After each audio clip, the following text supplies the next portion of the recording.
We read in this week's reading about Yosef becoming the viceroy of Egypt and how he had planned, how he, due to the interpretation of Pharaoh's dreams, that was what was forecasted was that there could be 7 years of plenty and then 7 years of famine. And the famine is going to be so severe that despite the fact that the plenty was on an astronomical level, positive, when the famine will start, it's as if the plenty never existed. All the memories of the good times will be totally forgotten. That's how extremely terrible the famine will be. Yaakov says to his children, I see there is hope in Egypt, meaning because there's a famine, they should go to Egypt to purchase grain. And he tells 10 of his 10 sons to Egypt, go to Egypt to purchase grain. They're unaware that their brother Yosef has become the viceroy, and all the dreams that initially created all the contentiousness between them actually came to fruition. And they did bow before their brother, not knowing that he's the viceroy of Egypt. He's the sustainer of the world. He's the most powerful person in the world, literally, even more than Pharaoh, who's the king. And there's a verse in Tehillim where David HaMelech says, King David says, Ashrei Shekel Yaakov Ezro. Fortunate is Yaakov that God was there to assist him. Ashrei Shekel Yaakov Ezro. The God of Jacob was there to help him. So the Midrash asks, why do we speak about Shekel Avram? What about the God of Avram? Why is God identifying himself as Kel Yaakov Bezro? David says, Ashrei, he's fortunate that the God of Jacob was with him. What about the God of Avram? What about Shekel Yitzchak? Why is it only Yaakov? So the Midrash explains, we find by the dream on Mount Moriah, when Yaakov has dreamt and he'd seen a ladder, he saw angels ascending and descending. And the Torah says, and God stood upon him. God stood and watched over him. This concept of God himself standing over him, we don't find by Avram, and we don't find this by Yitzchak. We find it by Yaakov. God stood over Yaakov when he was sleeping and having this prophetic vision. What's the reason? So the Midrash says a king has fields that are planted, that are plowed, that are harvested. When does the king go out to the field at the time the field is being plowed? The answer is no. What about when it's being sowed? No. What about when it's being harvested? When does the king come to see the grain? When the grain is in the granary. When the grain has been brought in, the harvest is brought in, that's when the king comes to see and evaluate what is the value of that harvest. But at the time of the planting, the time of the sowing or the reaping, it's too premature. The king doesn't associate himself with that, those premature, the prerequisites to ultimately tap to the grain in the granary. When the grain's in the granary, he sees what he has. That's when the king comes out to see his bounty. So the Midrash says, we find Hashem says to Avram, walk the land.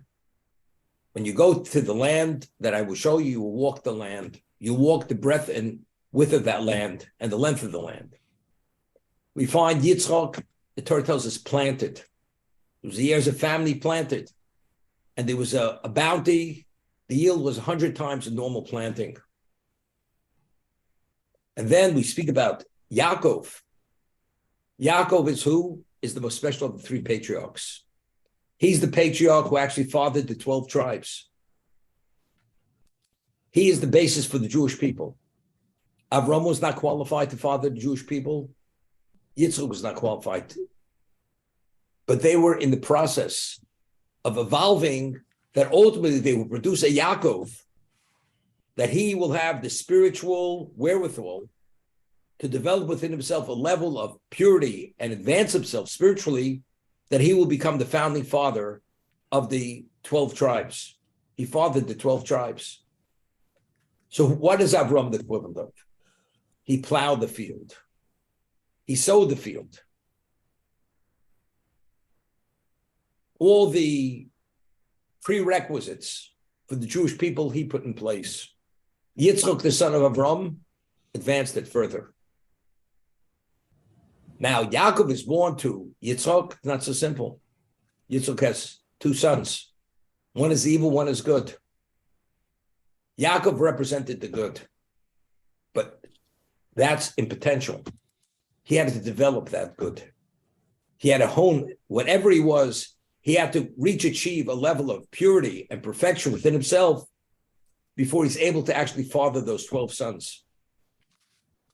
Yaakov was 84 years old when he married Rachel and Leah, seemingly pretty late in life. Why did he marry sooner?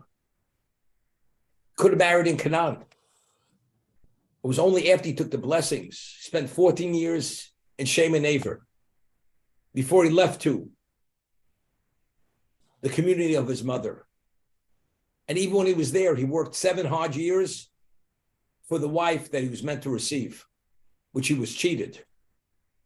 First it was Leah, and then it was Rachel. He worked for 14 years for those wives.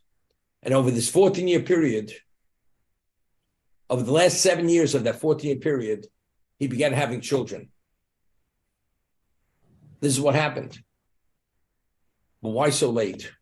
Why so late in life? I asked the question, we find that Yosef was the most special of Yaakov's children. For many reasons. He's referred to as his Ben Zukunim. The child that was born to him, it says the reason why he loved Yosef, because he was born to him in his old age. The word Zaken means old. Ben Zukunim. Now, in age, what Yaakov had all 11 of his children within a 7-year period. So what was the difference between Yosef and the previous child that was born to Yaakov? Maybe a few months difference, 6 months maximum. So if that's the case, could you imagine? He had one son, he was like, let's say 105. Another son, he was 106. Or 105 in 6 months, because he was born to him 6 months later. That's called a child that was born to him in his old age. I mean, they were all born to him in his old age. So you can say, well, because he was the 11th son to be born to Yaakov, not the 10th. So because he was born a little bit later, a few months later, is that a reason to be considered more special? Because he was born, a person doesn't have children for many years. And now he has a child later in life. It's like a new family. That child's special. But to Yaakov, all the children were born to him when he was older. Well, he was much older. How much older when Yosef was born? But the Torah ascribes the special relationship he had with Yosef was because he was born to him when he was older. How do we understand this? Now, we're saying that why did Yaakov wait so many years before he started to have children? Why? For what reason? Yaakov understood that the spiritual quality of his children are determined by his own dimension of spirituality. The more spiritually developed he personally is, and he achieves a greater level of perfection within himself, the children that he will father from the appropriate matriarch will be more special. But if he himself has his own issues, I don't mean psychological issues, meaning issues within the level of spirituality within himself, that will determine when he will start fathering children. Until he feels the time is ready for it, he's not fathering any child. Understanding the children that he will father are the ones who are meant to meet the objective of creation, are meant to stand at Sinai and receive the Torah. So therefore, their innate ability, their innate spiritual capacity is determined on what his capacity was. That's why Yaakov waited all those years before he got married, for that reason, because he felt that there was some level of lack of purity within himself, and that lack of purity would have been passed on to his children. He didn't want that to be. Now, the Gemara tells us, the Talmud tells us, we find that Avram fathered Yishmael. Yishmael is the father of the Arab nations. Yitzchak fathered Esav. What does that indicate? On the simple level, you understand, why did Avram have Yishmael? Because he's married to an Egyptian princess. Hagar was the daughter of Paro. So Yishmael was an expression of the impurity that Hagar represented. Has nothing with Yaakov, with Avram. But the Gemara says not this way. That Avram himself had a certain degree of impurity within himself. That impurity expressed itself in Yishmael. Yitzchak had a degree of impurity within himself. That impurity expressed itself in Esav. Yaakov, purging that all levels of impurity within himself, he was able to father 12 sons that were devoutly righteous, which are the founding fathers of each of the tribes, that their descendants will leave Egypt to receive the Torah at Sinai, to become God's chosen people. That was Yaakov. Yaakov had no impurity within himself. And therefore, he was able to father those 12 sons. So he's the founding father of the Jewish people. So if you would equate it to plowing the field and sowing the field and reaping the harvest, that's Avram and Yitzchak. Yaakov is where you have the grain in the granary, ready to what? To use that grain, whether it's to plant it, to eat it, and has multiple applications, multiple usages. That's the grain. That's Yaakov. Yaakov was able to achieve a level of purity within himself. He's the finished product, so to say. Except the evolution of the spirituality of the Jewish people, it began with Avram. It continued with Yitzchak. It culminated with Yaakov. Yaakov now is the founding father of the Jewish people as a Jewish people. That's the understanding. Therefore, we say, Ashrei Shekil Yaakov Ezra. Who does God associate himself with? On an eternal level, it's the God of Yaakov. Yaakov was the most special of the patriarchs. Yaakov is so-called the finished product, the perfect product. That God wants to have a relationship more with him more than with the previous two, with Yitzchak and Avram, for that reason.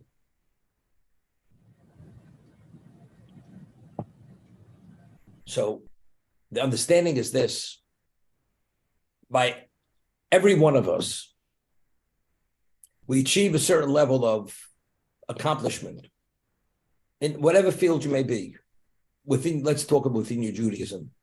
You study a certain amount, you observe to a degree, but you realize there's no level of growth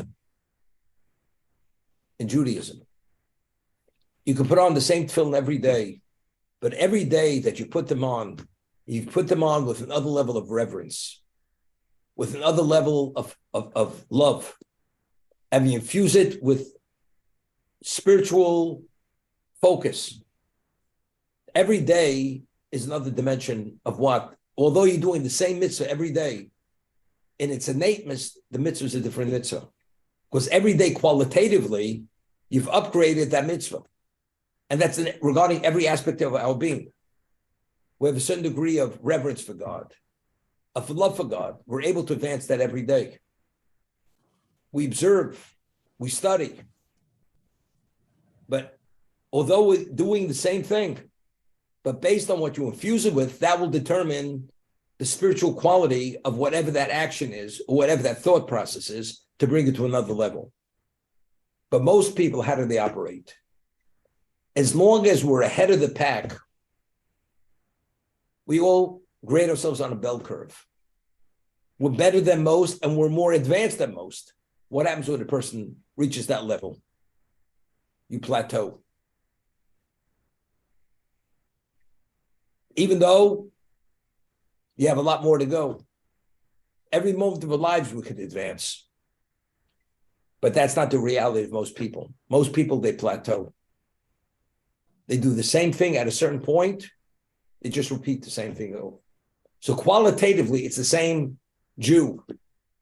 Yaakov Avinu, Yaakov, the father of the 12 tribes, there was no day or no hour that was the same as the previous hour. Every moment of Yaakov's life was an experience of growth in his spirituality. So although there may have been a few months difference between Yosef and the previous son, but Yaakov advancing himself was a different dimension of being when he fathered Yosef. We're not attributing Yosef only because he's Rachel's son and Rachel being the primary matriarch. There's something about Yosef, Ki ben Skun, and the Torah is describing it because he was born to him in his old age. Being in his old age means even though older age, but every moment for Yaakov, he's a different dimension of person. So the child he fathered in that different dimension, more advanced level, it's a more special child. Therefore, Yosef was more special because he was born to him when he was older. Not that the previous child wasn't born to him when he was older, but he wasn't as old as the next child. He was yet older than that. Therefore, Yosef was the most special. Lesson for us to learn. Person is doing great in his Judaism. He studies. But after a while, you feel you know more than most. You do better than most. But does that necessarily have to do with who you're supposed to be? There's a famous story that Yisro Salanter had seen. He was living in Vilna, and he had seen late at night, maybe 1, 2 in the morning, in the shoemaker's residence, where he had his shoemaker shop, the light was still burning. So he went and knocked on the door. He was like curious. It's unheard of. A person works 12, 1 in the morning. Now, in those days, they didn't work on deadlines, as they say. Wall Street, you work on deadlines. So he goes in, and we're talking about people who were very poor. And people had to earn a living. And they appreciated the opportunity when it presented itself. If that was a basis to earn a living, they wouldn't want to do it. So Rabbi Yisrael Salanter knocks on his door, and the shoemaker opens the door, and he sees him at his shoemaker's bench, fixing a pair of shoes. So he says to the man, "But it's so late at night. Why don't you go to sleep?" So the shoemaker says to Rabbi Yisrael Salanter in Yiddish, "As long as the light burns, I work. Light goes out, I can't work any longer. I'm forced to stop. But as long as the light burns, I work." It touched Rabbi Yisrael Salanter in a very special way. Meaning, God endows us with life. What is the value of life? We all believe. We believe it. Intellectually, we believe it. The value of life is to do what we're supposed to do, to address our destiny. And we know what, if a person believes what he's supposed to believe, he understands what his destiny is meant to be. It's within spiritual realm. So if we're still alive and we're still vibrant, we still have ability, saying in the vernacular, and those earthy, what are we goofing off? What are you wasting your time? If time itself, you're able to accomplish so much more, and we all admit, we can still be better than we are. We can advance more than we are. So if we can, why don't we? You know what the answer is? We plateau because we're satisfied where we're at. We're better than most. I think where I came from till now, it's like what? We're mega miles ahead. But that's no excuse why you're not beyond that point. Give you an example. A person that has a contract and he's supposed to work so many hours a day for a certain Wall Street firm. And this person brought in unbelievable clients within 3 months. But the contract is for 12 months. He has to be fully engaged on behalf of the firm. Comes in after 3 months, the employer says, where's Johnny? Well, he feels he did enough the first 3 months. He doesn't have to be around for the next 9 months. So what are you talking about? He has a contract. But he brought in the first 3 months more than all of us combined bring in. That's not the issue. The issue is he's supposed to be here for 12 months. He has to work and produce for the next 9 months, regardless of what he produced in the first 3 months. One thing has nothing to do with another. God endows us with life. He endows us with ability and capability. One moment. So if that's the case, why aren't we advancing? The answer is because we will mark ourselves on the bell curve. We're satisfied where we're at, even beyond our expectations. So if that's the case, we plateau. Yaakov is not the case. Never plateaued. The Torah refers to differentiates between Avram and Noach. Noah was meant to turn the world around. He worked on the project for 120 years, building the ark. He failed. Avram did not fail. It says in Pirkei Avos that the 10 generations from Noach to Avram, the world was not destroyed because Avram was able to pick up the slack. That where all the generations failed, he was able to achieve what they were meant to achieve. Avram did not need that external support to motivate him to go further. Because Avram did not grade himself based on comparison, but rather based on his own ability, understanding he has a lot more to go. So he was self-motivated. Noach was not self-motivated. He needed that external push. And therefore, Noach failed, Avram succeeded.